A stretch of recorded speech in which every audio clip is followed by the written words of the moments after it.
Salmo de David.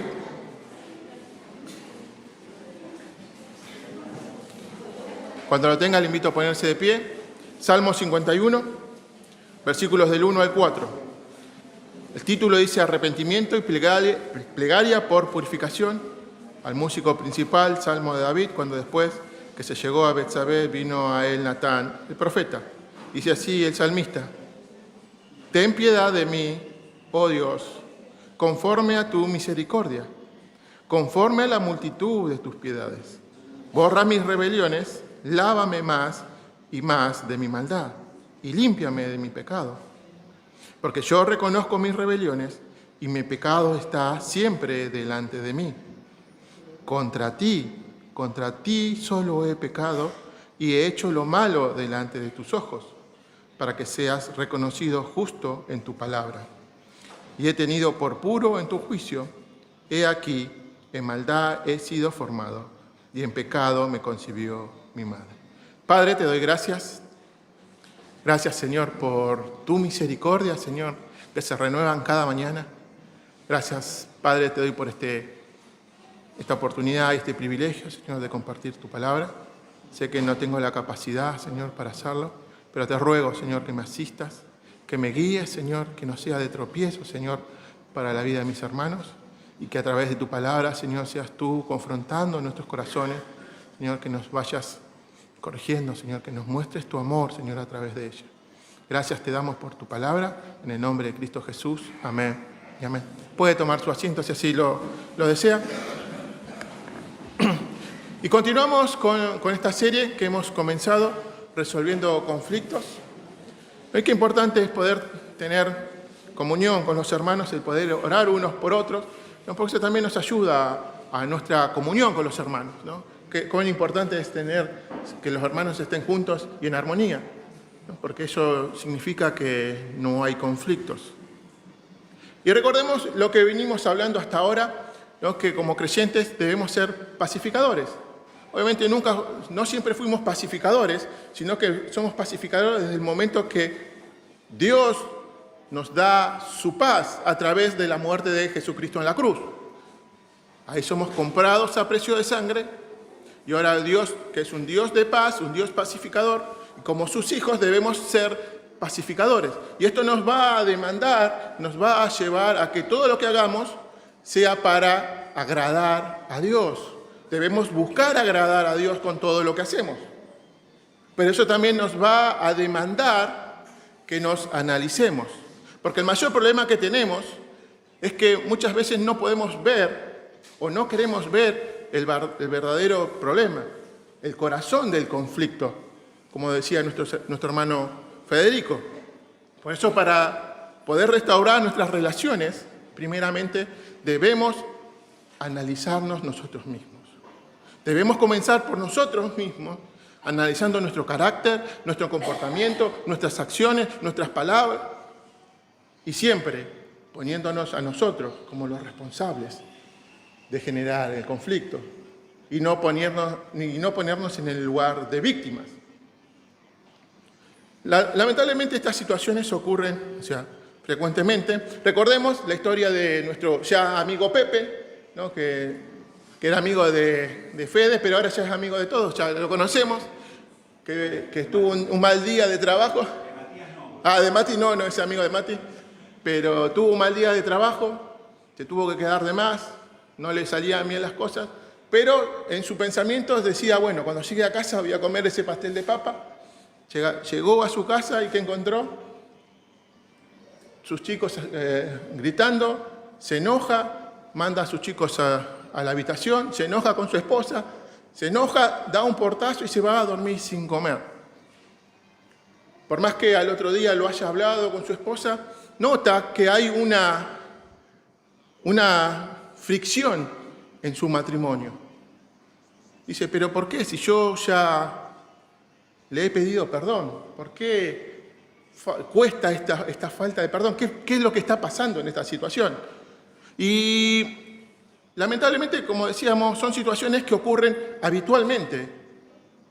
Y no solamente en el ámbito familiar, sino también dentro de la iglesia.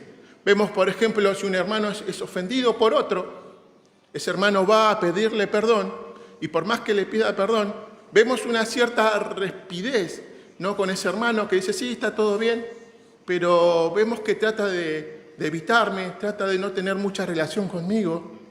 Y vemos que hay algo que parece que realmente no me ha perdonado, ¿no? Vemos que algo está mal. O en el hogar, cuando una madre reta a su hijo o hija adolescente y quizás lo hace de una forma con ira, ¿no?, una forma pecaminosa, y después se da cuenta y se arrepiente, pero nota que su hija, su hijo, está frío, distante con ella, ¿no? ¿Qué es lo que está pasando? ¿Por qué esa relación no vuelve al original, como estaba antes? ¿Qué es lo que está pasando? ¿Qué es lo que está fallando en ese momento de ir a pedir perdón? ¿Qué pasa? Y cuando escuchamos normalmente de este tipo de relaciones, de este tipo de conflictos que no se solucionan, normalmente, ¿qué es lo que hacemos? Le echamos la culpa a la persona que supuestamente, o sea, el ofendido, porque decimos que no le perdonó, ¿no? Porque en general dice, no, eso es por falta de perdón. O sea, la persona no lo perdonó, por eso es que no se solucionó ese conflicto. Dije que lo sentía, pero ella nunca me perdonó, ¿no? En cada oportunidad que tiene, me lo demuestra. Entonces, ¿por qué ese conflicto sigue activo? ¿Por qué ese conflicto no se apagó? ¿Por qué ese conflicto no terminó? ¿Qué es lo que está faltando? ¿Qué es lo que está fallando en nosotros que hace que ese conflicto no pueda solucionarse? Lo que está faltando es un tiempo de confesión, de evaluar nuestro pecado, como habíamos hablado, o habló nuestro hermano Matías la semana pasada, de analizar nuestro pecado para poder entender qué es lo que hicimos, para poder confesarlo.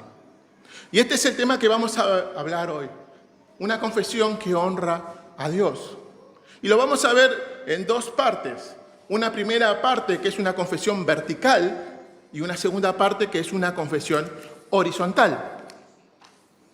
De acuerdo al salmo que leímos, ¿no?, dice que todo pecado es siempre contra Dios. Incluso si lo hacemos contra un hermano o un familiar. Siempre todo pecado es contra Dios. El Salmo 51:4, como leímos, dice, contra ti solo he pecado y he hecho lo malo delante de tus ojos. A fin de cuentas, todo pecado es realizado contra Dios. ¿Por qué? Porque el Señor Jesús, recuerdan que nos dijo que resumió toda la ley en 2 mandamientos. Debemos amar a Dios con todo nuestro ser, con todo nuestro corazón y a nuestros hermanos como a nosotros mismos. O sea que si no estoy amando a mi hermano, si lo he ofendido, no estoy violando la ley de Dios. Primeramente estoy violando la ley de Dios y después estoy pecando contra mi hermano. Por eso todo pecado es primeramente contra Dios. Y por eso debemos hacer una confesión vertical, ¿no?, hacia arriba, de abajo hacia arriba. Por eso lo primero que debemos hacer es ir en oración delante de Dios, confesando mi pecado. ¿Por qué? Porque es importante confesar nuestros pecados. Porque al confesar nuestros pecados, Dios nos da su promesa que Él nos va a perdonar. Primera de Juan 1:9 nos dice, si confesamos nuestros pecados, Él es fiel y justo para perdonar nuestros pecados y limpiarnos de toda maldad. Es importante, primeramente, sabiendo que ofendemos primeramente a Dios, debemos primeramente ponernos a cuenta con Dios. Y muchas veces nos olvidamos de este paso. Y queremos saltear, ¿no?, esta confesión y vamos directamente hacia un hermano. Pero debemos entender que nuestro pecado primeramente es contra Dios. Y muchas veces esto sucede con nuestros niños, ¿no? Por ejemplo, tenemos muchos lugares acá donde tenemos tiempo de coinonía con los hermanos, ¿no?, al break, al final, que nos juntamos, los hermanos se ponen a hablar, y están los niños jugando solos, y bueno, está el hijo de Pepito, ¿no?, ahí jugando con su niño, se enoja y ¿qué hace? Le pega a su amiguito. Pepe lo ve lo lleva, lo llama, lo saca, lo reta, le explica que eso está mal y lo lleva a que le pida perdón a su amiguito. Y en eso en parte está bien, no es que está mal, pero el problema es que nos estamos olvidando una parte, nos estamos olvidando de alguien en esta ecuación, y es Dios. Nos estamos olvidando de enseñarle a nuestros niños que primeramente, por más que le haya pegado a su amiguito, primeramente está pecando contra Dios. Y después, una vez que solucione su problema legal contra Dios, recién ahí poder ponerse de cuenta con su hermano. Y muchas veces como padres nos olvidamos de esto, de enseñarle a nuestros hijos que primeramente debemos ir contra Dios, decirle, Señor, perdónanos, enseñarle que le hemos ofendido primeramente a nuestro Dios. Y esto es muy importante, que ya de chicos ellos puedan entender la gravedad del pecado, esta necesidad primordial de presentarnos delante de Dios, el Dios que ha creado todo, el Dios del universo, es el primero que hemos ofendido y es el primero que debemos arreglar cuentas con Él. Y una vez que solucionamos esas cuentas con el Señor, que nos ponemos a cuenta, que confesamos de una forma vertical, que vamos al Señor, una vez que hacemos eso, recién ahí decirle a Pepito, llevarlo con su amigo y que se reconcilie, que solucione ese conflicto que se ha creado. Pero siempre debemos entender que primeramente ofendemos a Dios. Dice el Salmo 32:5, mi pecado te declaré y no encubrí mi iniquidad. Dije, confesaré mis transgresiones a Jehová y tú perdonaste la maldad de mi pecado. Qué importante entender que primeramente debemos acudir a Dios porque le hemos ofendido primeramente a Él. Cuando confesamos, no es que solamente le decimos, lo hacemos para recibir el perdón de Dios, sino también lo hacemos para pedirle al Señor que nos ayude a crecer y cambiar en cada una de las áreas de las que estamos confesando. No es simplemente pedir perdón, sino también dejar de hacer lo que estábamos haciendo. O sea, que no debemos... La idea es que, o sea, si Pepito está pidiendo perdón porque le pegó a su amigo, Pepito, o sea, hay que enseñarle que una vez que confiese, no debe volver a pegarle a su amigo. Hay que enseñarle eso. Y esa es la forma de una confesión. No es simplemente decir, Señor, perdóname, y al otro día vuelvo y hago lo mismo. No como aquellas personas que por lo general sufren alguna adicción, ¿no? Dice, bueno, hoy no voy a consumir, ¿no? Y dice, no, mañana, hoy es la última vez que lo hago, mañana no, y mañana otra vez, y así constantemente. No, o sea, confesar es arrepentirse y no volverlo a hacer. Entendiendo que al que ofendemos es primeramente a Dios, entendiendo la gravedad de mi pecado.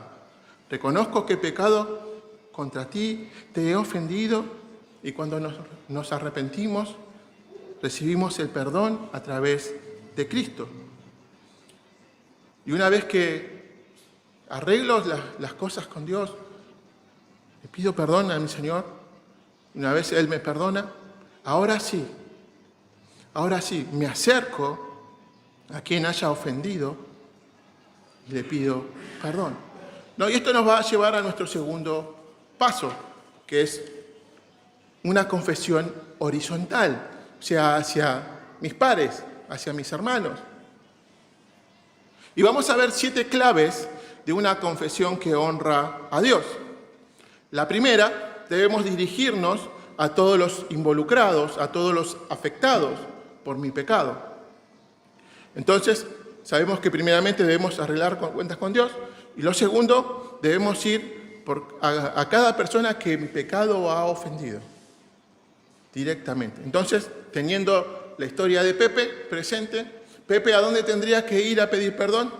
Primeramente a su esposa, ¿no? Porque es a la que ofendió.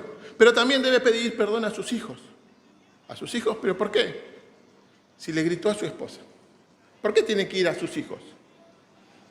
Porque también fueron afectados. Le gritó a su esposa, pero estaba ahí ellos estaban ahí cuando pasó. Ellos escucharon a su papá cómo no estaba amando a su mamá.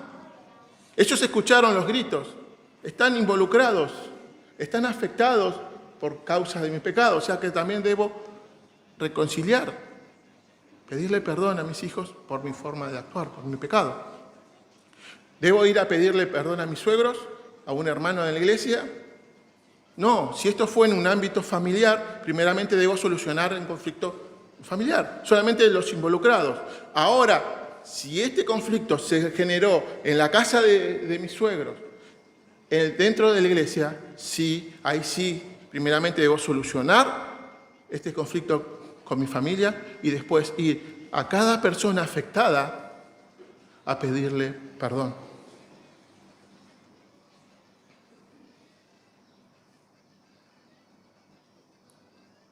Lo segundo que también debemos hacer, debemos entender que cuando vamos a pedir perdón, no debemos evitar ciertas palabras. Por ejemplo, el sí, el pero y el tal vez.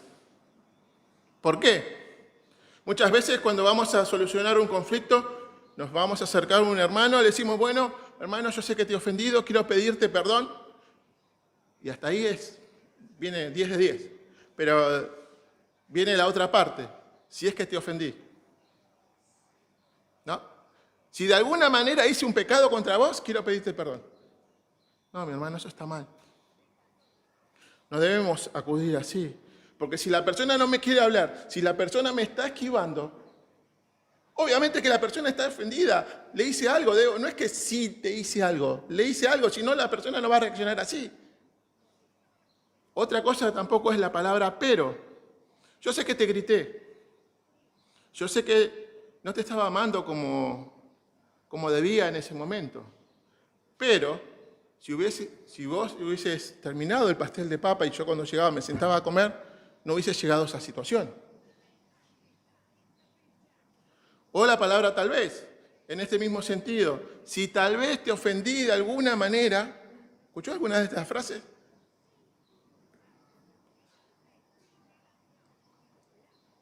¿Por qué? ¿Por qué no se puede utilizar estas palabras? Porque no estamos reconociendo nuestra responsabilidad. Estamos haciendo que mi responsabilidad por mi pecado realmente no es toda mi culpa, sino que parte es tu culpa. Porque si vos hacías tu parte, ya yo no hubiese pecado. No estamos reconociendo nuestra responsabilidad. Lamento haber llegado tarde del trabajo, le dice un esposo a su esposa. Pero si vos me hubieses llamado, me hubieses avisado, me hubieses hecho acordar que hoy teníamos el aniversario de tus padres y teníamos que ir a comer, yo no hubiese llegado tarde. ¿No? Está mal. O otra situación, lamento haberte gritado, hijo, pero si hubieses sacado la basura cuando yo te dije, no hubiese pasado esto. ¿Alguna vez lo escuchó? ¿Alguna vez lo dijo? Cuando incluimos un pero, implícitamente estamos diciendo que mi pecado no es toda mi responsabilidad. Yo tengo un 45% quizás de culpa, pero el otro es tuyo. Es como borrar con el codo lo que estoy escribiendo con mi mano. Desviamos el reconocimiento de la culpa. Y nuestra disculpa debe ser sincera, porque una confesión verdadera no va a dejar duda de que yo estoy reconociendo el pecado que he hecho. Debemos asumir completamente nuestra responsabilidad por mi propio pecado. Y si yo he pecado, no puedo echarle la culpa a otro que yo haya pecado. Es 100% mi responsabilidad. Otra cosa que debemos hacer, lo tercero, es debemos admitir específicamente qué es lo que hicimos. Una confesión especifica no solo especifica nuestro respeto, sinceridad, tristeza, arrepentimiento, no por haberlo ofendido,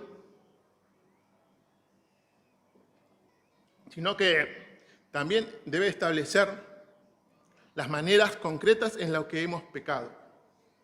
Por ejemplo, seguimos con Pepe. Pepe, cuando fue a pedir perdón, no solamente debía decir, Perdón porque llegué anoche a casa y me enojé y me fui a dormir. Pero, en síntesis, fue lo que pasó con Pepe. Pero lo está haciendo de una manera general, una manera muy amplia. Pepe debería decirle a su esposa, perdón por gritarte, perdón por decirte las cosas que yo dije, perdón por irme a mi cuarto enojado, perdón por no ir a ayudarte a terminar la comida, perdón por no haberte hablado y animado en ese momento, perdón por no cuidar de ti como realmente debía, perdón por no ayudarte con los chicos. Hay un cambio bastante grande, ¿no?, en la forma de pedir perdón. Debemos admitir específicamente qué es lo que hicimos. Y por eso es tan importante lo que vimos anteriormente, de evaluar bien nuestros pecados. Porque si evaluamos y entendemos realmente la parte que hemos pecado, es mucho más fácil reconocer y pedir perdón por el pecado que hemos cometido. Por eso es importante admitirlo específicamente para luego después confesarlo. Si no lo admitimos, nunca vamos a poder confesarlo de una forma que a Dios le agrade. Lo cuarto, debemos reconocer el daño que ha causado. Qué importante esto, ¿no? Saber que mi pecado causa un daño a la persona que es ofendida.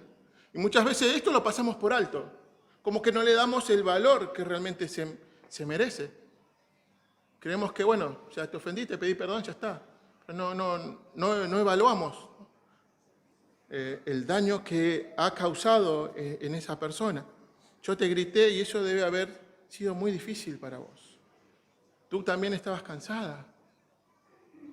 Después de estar todo el día en casa, haciendo las cosas de la casa, cuidando a los chicos, seguramente no te sentiste cuidada, te sentiste desanimada. Un verdadero arrepentimiento implica estar preocupado por la parte ofendida. Debe haber realmente una tristeza, entendiendo lo que mi pecado ha provocado en esa persona.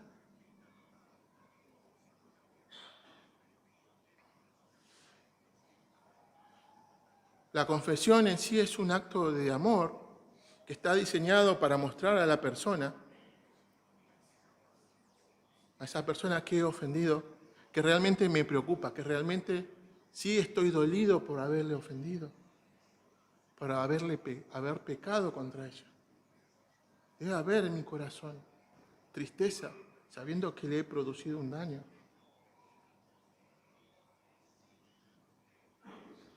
Y no solamente debo hacerlo para limpiar mi propia conciencia, ¿no?, pero sí debemos hacerlo entendiendo que ese pecado puede causar un daño. Por ejemplo, cuando uno miente a su hermano, miente en su hogar, ¿qué va a pasar? O sea, uno va y dice, debo ir y decirle, lamento por haberte mentido, pero sé que ese pecado, el haberte mentido, va a hacer que ya no sea fácil para vos volver a confiar en mí. Entiendo que hay un daño que ha producido mi pecado y debo confesarlo, entendiendo, ¿no?, que causa un daño. Y una vez que entendemos que ese pecado causa daño, debemos ir al paso 5, que es aceptar las consecuencias. Muchas veces nuestra confesión y arrepentimiento va a requerir una restitución. El verdadero arrepentimiento puede requerir que sufras las justas consecuencias de tus malas decisiones. Por ejemplo, tenemos al ladrón en la cruz, que se arrepintió, y el Señor le dijo, hoy vas a estar conmigo. ¿Qué pasó? Murió en la cruz. O sea, tuvo sus consecuencias, le llegaron. Por más que se arrepintió, tuvo que pagar por su pecado. Las consecuencias le llegaron.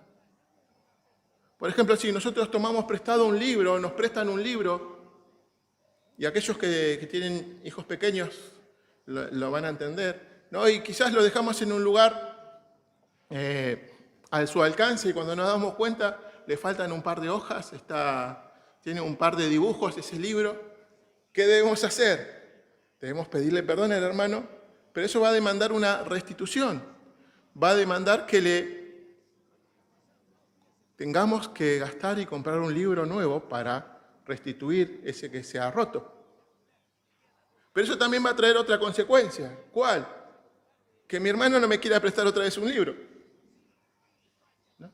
Y debo aceptarlo, porque fui negligente, ¿no? Y cuando uno hace una confesión piadosa, debe entender que va a perder privilegios, va a perder posesiones, ¿no? Porque el pecado trae consecuencias. Y debo aceptarlo, debo estar dispuesto a aceptarlo, aunque las consecuencias sean difíciles, ¿no? Las debo aceptar. Proverbios 18-19 nos dice: el hermano ofendido es más difícil de ganar que una ciudad fortificada, y las contiendas son como cerrojos de fortaleza. La Biblia de las Américas, en la versión que les leí. O sea que es más fácil, de acuerdo a Salomón, tomar una ciudad fortificada que ganar a un hermano ofendido, ¿no? Es una tarea ardua lo que hay que hacer. ¿Y por qué es importante que aceptemos las consecuencias?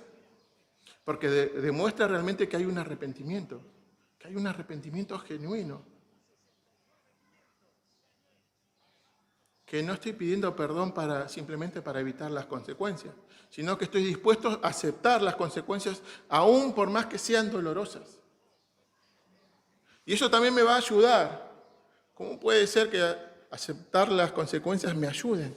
Sí, nos ayudan. ¿A qué? A que la próxima vez que voy a hacer algo, lo piense, para no volver a pecar, para no volver a hacer lo mismo, porque sé que las consecuencias me van a doler. Lo sexto, tenemos que modificar el comportamiento. Aceptar las consecuencias es un fruto de arrepentimiento, pero también debo llevar un plan para cambiar mi comportamiento, nuestro comportamiento. Debemos tener un plan. ¿Cómo un plan? Si Pepe realmente está arrepentido, ya no va a entrar a su casa enojándose si no está la comida.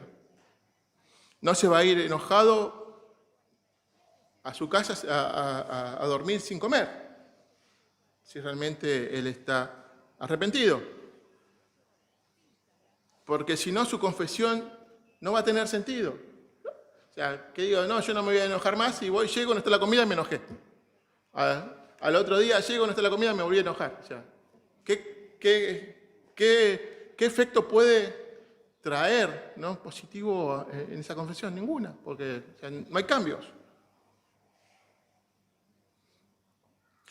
Debemos tener un plan práctico, no solamente decir que lo voy a hacer, sino cómo lo voy a hacer, cómo va a cambiar mi comportamiento a partir de ahora.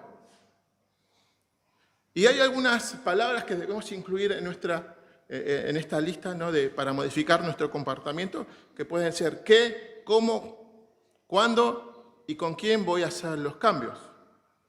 ¿Tuviste un mal día en el trabajo? ¿Qué sería mejor? Que ores. ¿Cuándo? Antes de llegar a tu casa. ¿Cómo? Entregando tus cargas al Señor. Eso va a hacer que entres a tu casa con otra predisposición. Ya no vas a entrar enojado. ¿Con quién buscarás esos cambios? ¿Con tu esposa? ¿Con tu pastor? ¿Con un hermano maduro en la fe? Y eso va a hacer que este arrepentimiento pueda tener, digamos, frutos. Seguir ciertos pasos nos va a hacer notar cuando fallamos en algunos.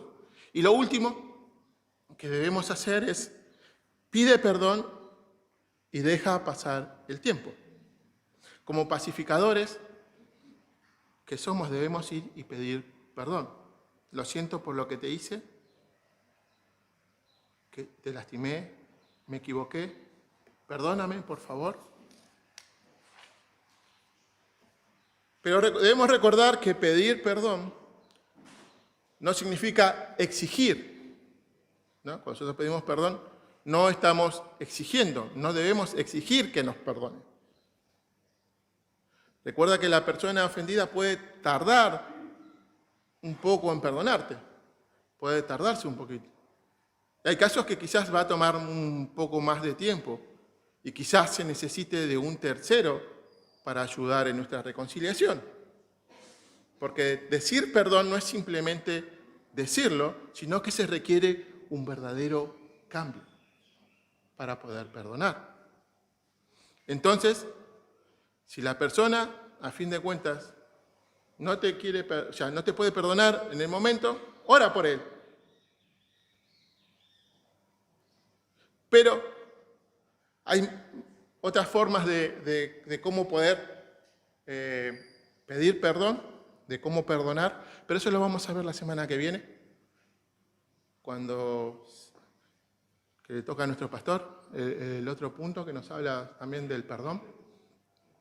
No, pero mi hermano, la idea es que podamos irnos de este lugar entendiendo que nuestros pecados sí afectan a la persona que hemos ofendido. Nuestro pecado, por más que para nosotros sea algo insignificante, tiene consecuencias muy grandes, porque primeramente ofendemos a Dios y también ofendemos a nuestros hermanos, a nuestra esposa, a los esposos, a nuestros hijos. Por eso es tan importante el poder reconciliar, ¿no?, estos conflictos, no dejarlo pasar. ¿Sabes, mi hermano, que nosotros muchas veces tenemos esta idea de que el tiempo cura todas las heridas? ¿La escuchó alguna vez? Pero no, el tiempo no cura las heridas. La puede tapar, pero la herida está ahí, pendiente. Nosotros no somos como las personas del mundo. Nosotros somos pacificadores. Nuestra obligación como hijos de Dios es ir, ponernos a cuenta con nuestros hermanos, entendiendo que eso va a traer un conflicto, va a traer consecuencias a mi vida. Quizás por un tiempo haya una rispidez con mi hermano, en mi familia, pero debo estar dispuesto a aceptar las consecuencias de mi pecado, porque debemos entender que ese pecado que yo hice contra ese ser querido le ha afectado, y que en este tiempo podamos entender que una reconciliación no es decirle simplemente discúlpame, demanda humillarnos, demanda reconocer mi pecado, reconocer lo que he hecho a la otra persona, demanda arrepentimiento y demanda que no lo vuelva a hacer. ¿No? Y debemos ir sabiamente en oración al Señor, pidiéndole perdón por nuestras ofensas. Si bien no podemos controlar las respuestas de otras personas, no podemos con simplemente pedirle perdón, hacer esto, que me perdone automáticamente. Pero sí, lo que yo puedo hacer es orar al Señor, que me ayude a cambiar, que me ayude a poder ser más amoroso, que me ayude a tener cuidado con las palabras que digo, o con las cosas que no hago, sabiendo que debo hacerlas, ¿no? Porque muchas veces decimos que el pecado es simplemente hacer algo que a Dios no le agrada. Pero no hacer lo que Dios nos manda también es pecado. Y debemos tener en cuenta eso, hermano. Te invito a ponerse de pie y vamos a orar. Padre, te doy gracias por tu palabra. Te pido, Señor, que nos perdones, Señor, muchas veces. Señor, cuántas veces te